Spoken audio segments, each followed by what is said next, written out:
If you've been trying to read research papers by starting at page 1 and forcing yourself to go line by line until the final reference, you're not bad at research. You're just using a slow method that was never designed for the amount of papers we deal with today. Because here's the truth, most papers are not meant to be consumed like a novel. You don't need every sentence to get the value. What you need is the right information in the right order without drowning in dense jargon or wasting hours on sections you'll never use. That's why in this video, I'm going to show you a simple 3-phase AI method that can help you read research papers about 3x faster without losing understanding. The goal isn't to skip learning. The goal is to extract meaning quickly, verify where it came from, and move on with clarity. And to do that, we're going to use an AI tool called Jenni AI. Jenni was built specifically for academics and researchers, people writing theses, dissertations, systematic reviews, journal papers, where the standard is high and the time pressure is real. It's not here to replace your thinking. It's here to support your process, help you pull the big picture fast, dig into the important details, and then connect one paper to the bigger literature, so you can spend your energy on analysis, not endless reading.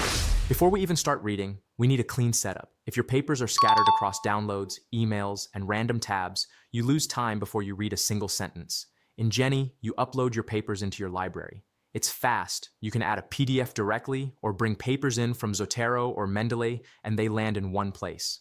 Next, you organize. After you upload, you add papers into a collection, which is basically a folder built for a specific topic. For example, I select the papers I just added and place them into a collection called machine learning papers. The reason we do this is simple. Later, we're going to ask smarter questions that use more than one paper at once. Collections make that possible, and they keep your workflow calm instead of chaotic.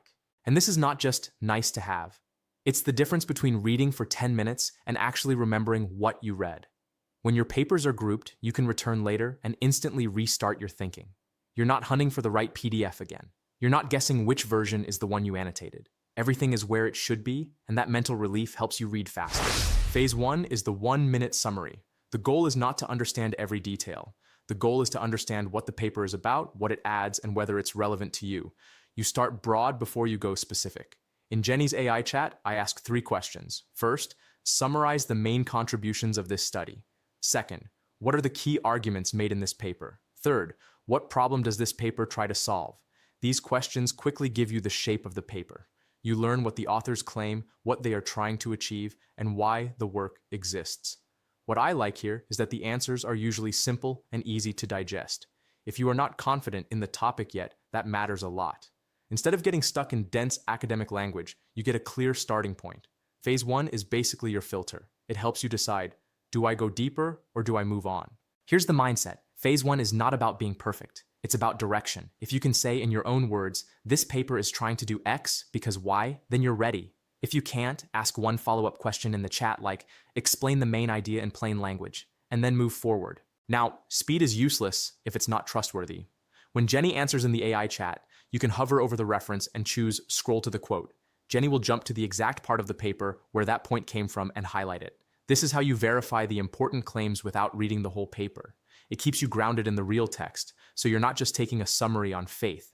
If you plan to use a point in your own writing, this feature also helps you capture the exact wording and the right context quickly. And I want to be clear, you do not need to scroll to the quote for every single sentence. Use it for the points that matter. The contribution you might cite, the key result you might compare, the limitation you might discuss. These are the places where accuracy matters most, and this is how you stay accurate while moving fast. Phase 2 is the 5-minute analysis. Now you dig into the parts that actually decide whether the paper is useful: methods, results, and limitations. In this phase, I ask 3 questions again. What methods did the author use? What are the key findings in the results section?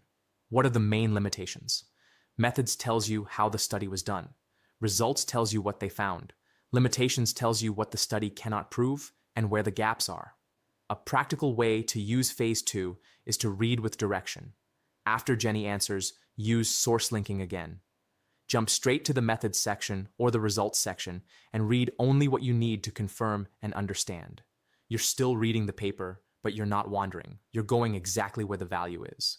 This is also where you start building real research taste. You begin noticing patterns, like what strong methods look like, what weak claims sound like, and how authors talk about uncertainty.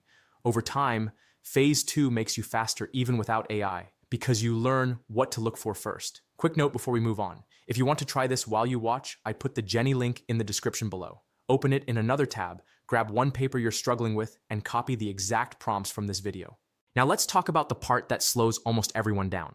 Figures, diagrams, and complicated charts. You can understand the abstract, then hit one confusing figure and lose an hour. That's why the Explain section tool is so useful.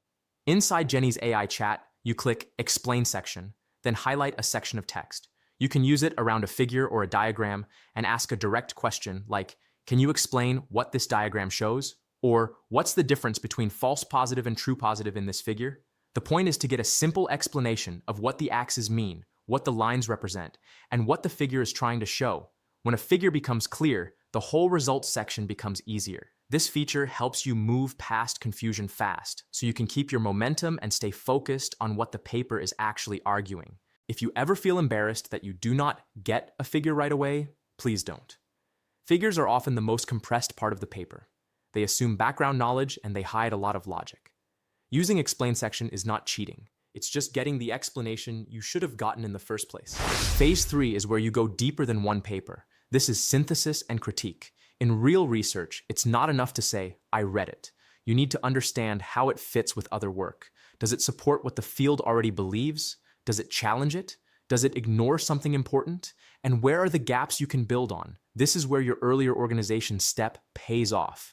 Because you have a collection of related papers, you can use that group as context and connect ideas across the literature instead of treating every paper like an isolated island. In phase 3, you are reading like a researcher, not a student. You're not just collecting information, you're making judgments. You're asking what is strong, what is weak, and what is missing. This is the phase that helps you write better discussions, not just better summaries. In Jenni, you can chat with a collection.